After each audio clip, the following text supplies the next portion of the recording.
Iran Ukraine जंग के शोले अब इंडिया की कंडोम इंडस्ट्री तक पहुंच गए हैं। जहां एक तरफ आलमी मंडी में खाम तेल महंगा हो रहा है, वहीं इंडिया में कंडोम की तैयारी के लिए दरकार जरूरी केमिकल्स जैसे अमोनिया और सिलिकॉन ऑयल की फराहमी में तात्तुल पैदा हो गया है।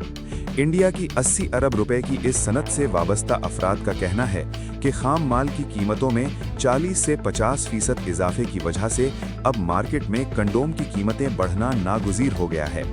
माहिरीन सेहत और पॉपुलेशन फाउंडेशन ऑफ इंडिया ने खबरदार किया है कि अगर कंडोम की सप्लाई मुतासिर हुई या ये आम आदमी की पहुंच से दूर हुए तो इसके असरात मुल्क के खानदानी मनसूबाबंदी और एड्स कंट्रोल प्रोग्रामों पर इंतहाई मनफी पड़ेंगे। इंडिया की public sector company HLL life care, जो सालाना 2 अरब कंडोम तैयार करती है, इस वक्त पैकेजिंग मटेरियल और PVC फॉइल की किल्लत का सामना कर रही है। माहिरीन के मुताबिक ये सूरत हाल न सिर्फ आबादी के तनासुब को बिगाड़ सकती है, बल्कि जिनसी तौर पर मुंतकिल होने वाली बीमारियों के फैलाव का बायस भी बन सकती है।